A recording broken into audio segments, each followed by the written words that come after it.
ഒരു വശത്ത് ഒരു ജീവൻ രക്ഷിക്കാൻ ജാതിയോ മതമോ രാഷ്ട്രീയമോ നോക്കാതെ ലോകമെമ്പാടുമുള്ള മലയാളികൾ കൈകോർത്ത് സമാഹരിച്ചത് 34 കോടി രൂപയാണ്. അക്ഷരാർത്ഥത്തിൽ ലോകത്തെ മുഴുവൻ ഞെട്ടിച്ച ഒരു സംഭവം. എന്നാൽ അതിനേക്കാളേറെ ഈ ഒരു സംഭവത്തെ ഹൃദയസ്പർശിയാക്കുന്നത് മറ്റൊന്നാണ്.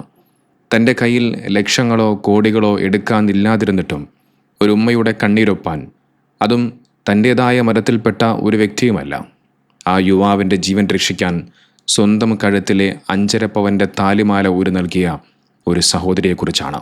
അതെ, സോഫിയ ബെന്നി എന്ന് പറയുന്ന ഒരു സഹോദരി. നമുക്കറിയാം, ഒരു സ്ത്രീയെ സംബന്ധിച്ച് നമ്മുടെ സമൂഹത്തിൽ താലിമാല എന്ന് പറയുന്നത് വെറുമൊരു സ്വർണം മാത്രമല്ല. അതിന് പിന്നിൽ ഒരുപാട് വൈകാരിക മൂല്യങ്ങളുണ്ട്, ഒരുപാട് സ്വപ്നങ്ങളുണ്ട്. പക്ഷേ ഒരു മനുഷ്യൻ്റെ ജീവനേക്കാൾ വലുതല്ല മറ്റൊന്നും എന്ന് ചിന്തിക്കാൻ സോഫിയയ്ക്ക് മറ്റൊന്നും ആലോചിക്കേണ്ടി വന്നില്ല. ഇത്രയും ഉദാത്തമായ മനുഷ്യത്വത്തിൻ്റെ പ്രതീകങ്ങളെപ്പോലും വെറും കൊലക്കേസ് പ്രതിക്കുള്ള വീരാരാധന എന്ന് പറഞ്ഞ് പരിഹസിക്കാൻ ഇവിടെ ചിലർക്ക് സാധിക്കുന്നുണ്ടെങ്കിൽ അവരുടെ ഉള്ളിലെ വിദ്വേഷത്തിൻ്റെ ആഴം എത്രത്തോളമായിരിക്കുമെന്ന് നമുക്ക് ചിന്തിച്ചാൽ മനസ്സിലാകും. ഈ ഒരു സംഭവവുമായി ബന്ധപ്പെട്ടുകൊണ്ട് കഴിഞ്ഞ ദിവസം ശശികല എന്ന് പറയുന്ന മനസ്സിൽ വർഗീയതയും വിദ്വേഷവും കൊണ്ട് മാത്രം ജീവിക്കുന്ന ആ സ്ത്രീ അവർ പറഞ്ഞ ആ വർഗീയത നമ്മളെല്ലാവരും കേട്ടതാണ്. സൗദി അറേബ്യയിലെ ജയിലിൽ കഴിഞ്ഞ 20 വർഷമായി മരണത്തെ മുഖാമുഖം കണ്ട് കഴിഞ്ഞിരുന്ന കോഴിക്കോട് സ്വദേശിയായിരുന്നു അബ്ദുറഹീം. അശ്രദ്ധ മൂലം സംഭവിച്ച ഒരു അപകടത്തിൻ്റെ പേരിൽ അവിടുത്തെ നിയമപ്രകാരം വധശിക്ഷയ്ക്ക് വിധിക്കപ്പെടുകയായിരുന്നു അബ്ദുറഹീം. ഒടുവിൽ കുടുംബം ആവശ്യപ്പെട്ട 34 കോടി രൂപ എന്ന് പറയുന്ന ബ്ലഡ് മണി, അത് നൽകിയാൽ റഹീമിന് സ്വന്തം നാട്ടിലേക്ക് തൻ്റെ പ്രായമായ ഉമ്മയുടെ അടുത്തേക്ക് തിരികെ വരാമെന്നുള്ളതായിരുന്നു. 34 കോടി രൂപ എന്നുള്ളത് ചിന്തിക്കാൻ പോലും പറ്റാത്തൊരു തുകയാണ്. ഒരു സാധാരണക്കാരന് സ്വപ്നം പോലും കാണാൻ സാധിക്കാത്ത ആ വലിയ തുക. റഹീമിൻ്റെ കുടുംബത്തിനെ സംബന്ധിച്ച് അത് അസാധ്യമായിരുന്നു. അവിടെയാണ് മലയാളി എന്ന വികാരം ഉണർന്നത്. ലോകത്തിൻ്റെ വിവിധ കോണുകളിൽ ഇരുന്ന് മലയാളികൾ ആ പണം സമാഹരിക്കാൻ തുടങ്ങി.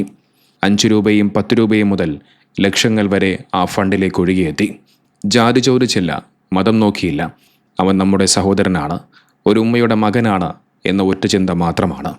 ആ സമയത്താണ് കോട്ടയം സ്വദേശിനിയും ഇപ്പോൾ എറണാകുളത്ത് താമസക്കാരിയുമായ സോഫിയ ബെന്നി എന്ന് പറയുന്ന പ്രിയപ്പെട്ട സഹോദരി ഈ ഒരു വാർത്ത അറിയുന്നത്. റഹീമിൻ്റെ ഉമ്മയുടെ കണ്ണീര് കണ്ടപ്പോൾ ആ സഹോദരിയുടെ കരളലിഞ്ഞു. സ്വന്തം കയ്യിൽ വലിയ സമ്പാദ്യമൊന്നുമില്ല, പക്ഷേ ഒരു ജീവൻ രക്ഷിക്കണമെന്ന തീവ്രമായ ആഗ്രഹം. അവർ മറ്റൊന്നും ചിന്തിച്ചില്ല. 5.5 പവൻ്റെ താലിമാല ഊരി അബ്ദുറഹീം ലീഗൽ കമ്മിറ്റി ഭാരവാഹികളെ ഏൽപ്പിക്കുകയാണ്. നിങ്ങളൊന്ന് ആലോചിച്ച് നോക്കൂ. സ്വന്തം മംഗല്യസൂത്രം ഒരു മടിയും കൂടാതെ മറ്റൊരു സഹോദരൻ്റെ ജീവനായി ഊരി നൽകാൻ എത്ര വലിയ മനസ്സുണ്ടാകണം. ഇതാണ് the real Kerala story. Sofia Benny ഈ കാലത്ത് മനുഷ്യത്വത്തിൻ്റെ ഉന്നതി നിലകൊള്ളുന്ന ഒരു പ്രതീകം കൂടിയാണ്. ഇത്രയും വലിയൊരു നന്മ നമ്മുടെ ഈ കേരളത്തിൽ നടക്കുന്ന സമയത്താണ് ചിലരുടെ ഉള്ളിലെ വർഗീയ കോമരങ്ങൾ തുള്ളാൻ തുടങ്ങിയത്. ശശികലയെ പോലെയുള്ളവർ ഇതിനെയെല്ലാം പരിഹസിച്ചുകൊണ്ട് രംഗത്തെത്തി. ഇത് വെറുമൊരു കൊലക്കേസ് പ്രതിക്കുള്ള വീരാരാധനയാണ് എന്നായിരുന്നു അവരുടെയൊക്കെ ആക്ഷേപങ്ങൾ. ഒരു മനുഷ്യൻ്റെ ജീവൻ രക്ഷിക്കാൻ ഒരു നാട് മുഴുവൻ ഒത്തൊരുമിച്ച സംഭവം, ഒരു സഹോദരി തൻ്റെ താലിമാല ഊരി നൽകിയ സംഭവം. അത്തരം മനോഹരമായ സംഭവങ്ങൾ നടക്കുന്ന സമയത്താണ് ഇത്തരം ചില ആളുകൾ വർഗീയതയുമായി രംഗത്തെത്തുന്നത്. ശശികലയോടാണ്, നിങ്ങൾ പ്രചരിപ്പിക്കുന്ന വിദ്വേഷത്തിൻ്റെ ആ കണ്ണടകൾ ഒന്ന് മാറ്റിവെച്ച് ഈ നന്മയെ ഒന്ന് കാണാൻ ശ്രമിക്കൂ. സോഫിയെ പോലുള്ള നല്ല മനുഷ്യർ ഇന്നും ഈ മണ്ണിൽ ജീവിച്ചിരിപ്പുള്ളത് കൊണ്ട് മാത്രമാണ് ഈ കൊച്ചു കേരളം ഇന്നും ലോകത്തിന് മുന്നിൽ നന്മയുടെ പ്രകാശദീപമായി ശോഭിച്ചുകൊണ്ടിരിക്കുന്നത്. നിങ്ങൾ എത്രയൊക്കെ വിദ്വേഷം കലർത്തി സംസാരിച്ചാലും പ്രവർത്തിച്ചാലും കേരളം ഒന്നടങ്കം അത് ചവിറ്റുകുട്ടയിലേക്ക് തള്ളിക്കളയുമെന്നതിൻ്റെ ഏറ്റവും വലിയ തെളിവാണ് അബ്ദുറഹീമിൻ്റെ മോചനം. ഇവിടെ മനുഷ്യപ്പറ്റാണ് ജയിക്കുന്നത്, നേരെ മറിച്ച് വർഗീയതയല്ല. മനുഷ്യൻ്റെ ജീവനാണ് ഇവിടെ വലുത് എന്ന് ചിന്തിപ്പിക്കുന്ന ഒരു സമൂഹത്തെ നിങ്ങളുടെ വെറുപ്പിൻ്റെ രാഷ്ട്രീയം കൊണ്ട് ഭിന്നിപ്പിക്കാൻ ഒരിക്കലും സാധിക്കില്ല. ഒരുപാട് മനുഷ്യരുടെ പ്രാർത്ഥനയും സ്നേഹവും അബ്ദുറഹീമിൻ്റെ കുടുംബത്തോടൊപ്പം ഉണ്ടായിരുന്നു. അബ്ദുറഹീം മോചിതനായി നീണ്ട 20 വർഷങ്ങൾക്ക് ശേഷം അദ്ദേഹം തൻ്റെ സ്വന്തം നാട്ടിലേക്ക് തിരിച്ചു വരുമ്പോൾ അദ്ദേഹം ആദ്യം ചെയ്തത് എന്താണെന്നറിയാമോ? 20 വർഷത്തെ ജയിൽവാസത്തിന് ശേഷം തൻ്റെ സ്വന്തം മണ്ണിൽ കാലുകുത്തിയ അബ്ദുറഹീം ആദ്യമായി ഫോണിൽ വിളിച്ച് നന്ദി അറിയിച്ചത് തൻ്റെ ജീവൻ രക്ഷിക്കാൻ തൻ്റെ താലിമാല ഊരി നൽകിയ ആ സഹോദരിയായിരുന്നു. അതിൻ്റെ വീഡിയോ ദൃശ്യം നിങ്ങളെ ഞാനൊന്ന് കാണിക്കാം.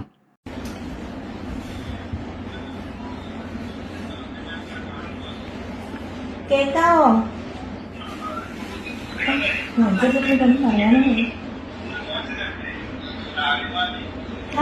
നിന്നെ കാണാം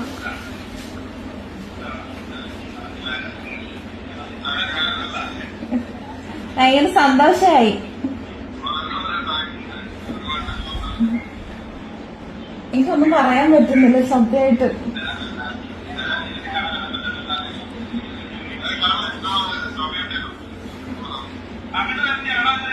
ആ ഓക്കെ ഓക്കെ.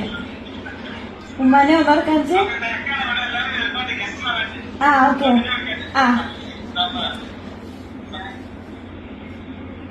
എനിക്കതൊന്നും പറയാനും പറ്റുന്നില്ല. അയ്യോ. ആ ഫോൺ കോളിൻ്റെ മൂല്യം എത്രത്തോളമായിരിക്കും? ഒരു വശത്ത് ആ ഫോണിൽ സംസാരിക്കുന്നത് 20 വർഷം മരണത്തെ മുന്നിൽ കണ്ട് ഒടുവിൽ ലക്ഷക്കണക്കിന് മനുഷ്യരുടെ സ്നേഹം കൊണ്ട് ജീവൻ തിരികെ കിട്ടിയ ഒരു മുസ്ലിമായ ഒരു സഹോദരൻ. മറുവശത്ത് തനിക്കറിയാത്ത ഏതോ നാട്ടിലെ ഒരു യുവാവിന് വേണ്ടി സ്വന്തം താലിമാല ഊരി നൽകിയ ഒരു ക്രിസ്ത്യൻ സഹോദരി. അവിടെ ജാതിയില്ല, മതമില്ല. അവിടെ ഒഴുകിയത് യഥാർത്ഥ മനുഷ്യത്വത്തിൻ്റെ കണ്ണീർ മാത്രമായിരുന്നു. ഇതാണ് കേരളം. വിദ്വേഷം പ്രചരിപ്പിക്കുന്നവരുടെ മുഖത്തേറ്റ ഏറ്റവും ശക്തമായ അടിയാണ് അബ്ദുറഹീമും സോഫിയയും തമ്മിലുള്ള ആ ഫോൺ സംഭാഷണം. ഇവിടെ ഒരു കാര്യം കൂടി പറയാനുണ്ട്. സ്വന്തം താലിമാല ഊരി നൽകി മാതൃകയായ ആ പ്രിയപ്പെട്ട സഹോദരിക്ക് അബ്ദുറഹീമിൻ്റെ മോചനത്തിനായി പിരിച്ച തുകയിൽ ബാക്കിയുള്ള പണത്തിൽ നിന്നും അതിലും മനോഹരമായ നല്ലൊരു സ്വർണ്ണമാല വാങ്ങിക്കൊടുത്താൽ അതെത്ര സുന്ദരമായിരിക്കും. അതവർക്ക് നൽകുന്ന വെറുമൊരു സ്നേഹോപഹാരം മാത്രമല്ല, മറിച്ച് ഈ നാടിൻ്റെ നന്മയെ പരിഹസിച്ച വിദ്വേഷം പ്രചരിപ്പിച്ചവർക്കുള്ള ഏറ്റവും ശക്തമായ ഒരു മറുപടി കൂടിയായിരിക്കും. ആ സഹോദരിക്കും കുടുംബത്തിനും സർവേശ്വരൻ എന്നും നല്ലത് മാത്രം വരുത്തട്ടെ. അതുകൊണ്ട് ഒന്നു മാത്രം ഓർമ്മിപ്പിക്കുന്നു, ഇത് കേരളമാണ് ശശികലെ. ഇവിടെ മതവും ജാതിയും നോക്കാതെ മനുഷ്യന്മാർ മനുഷ്യനായി തന്നെ ജീവിച്ചുകൊണ്ട് അവരെല്ലാം സ്നേഹത്തോടുകൂടി സൗഹാർദ്ദത്തോടുകൂടി ജീവിക്കും.